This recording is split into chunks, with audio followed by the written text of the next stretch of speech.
Before I get started with the story, let me give a shout out to Mitchell Harvey for sending it to me. Now you're looking at this picture right here and trying to figure out like, why is there pictures of school buses on your screen? Well, that is because in the state of Florida, yes, we are back in Florida. I swear I go to Florida almost every week thanks to these commentaries, where 20 South Florida school bus drivers quit after just the first week of school.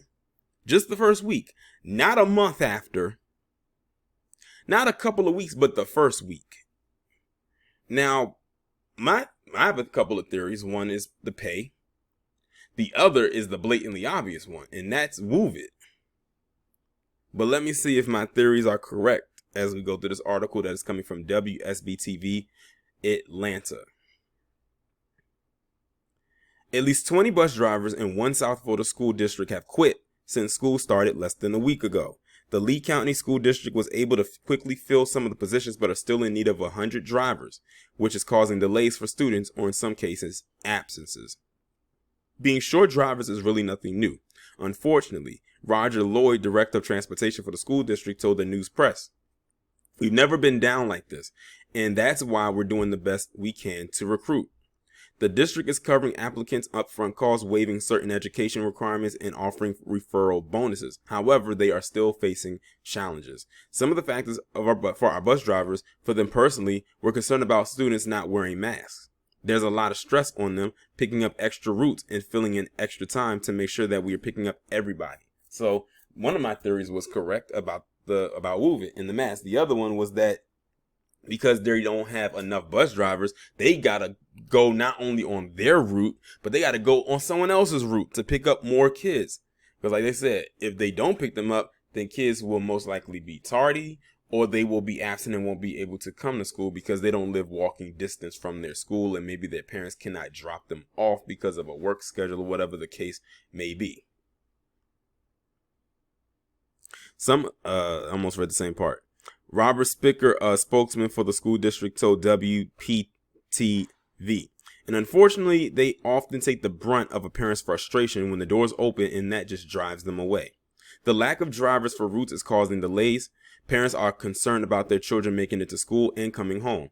Understand that they are understaffed. However, somebody needs to contact the parents if they are not going to pick up the students and figure out something different." Jennifer Sopka, whose daughter is in the 8th grade.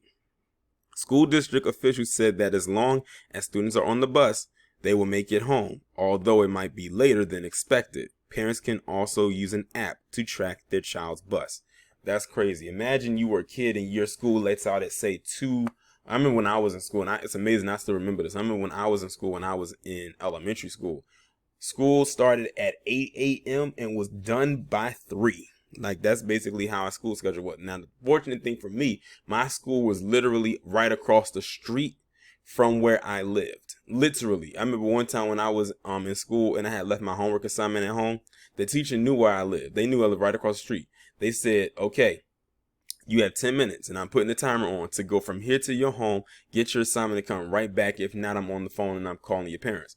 When I tell you, I took off like Jesse Owens, and I was probably back in like 5 minutes. They couldn't believe I was back that fast. That's how fast I was moving, because I wasn't, that's one thing a kid doesn't want to have happen is their parent getting called. Because one thing my mother always told me, she says, "Don't let me have to get a call where I have to leave my good paying job to come down there and deal with you for whatever reason it may be." And that always stuck with me.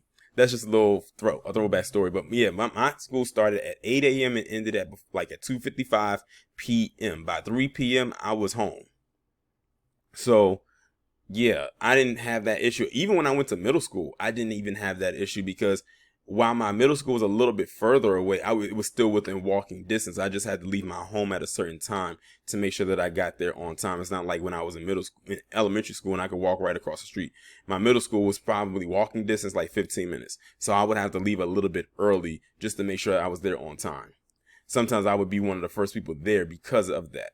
Because some people rode the bus, some people had a ride. With my parents and their work schedule, I couldn't, get a ride with them. The bus was no route that came right there, because the buses were more for kids who live further away, not those who live closer to. Now, when I got to high school, that was a different story. I couldn't walk across the street for that. I couldn't walk 15 minutes.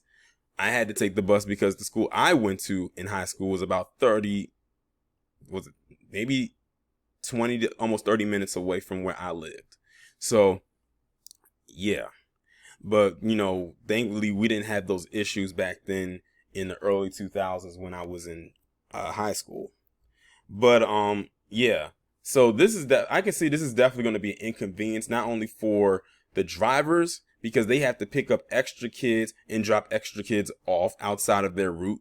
It's going to be an issue for the kids because they may not make it to school on time. They may not make it home on time. They may not even make it to school that day. And it's an issue for the parents because it puts them at an inconvenience because it affects their work. They have to drop their kids off and then rush to work. So nobody really is benefiting from this at all. But hopefully they can get this situation taken care of in a timely manner. Because the fact that so many, 20 of them quit after just 1 week, I can almost expect that number to possibly increase. And see, here's the thing. They said 20 quit in 1 week. They had to basically refill them with 100 more drivers.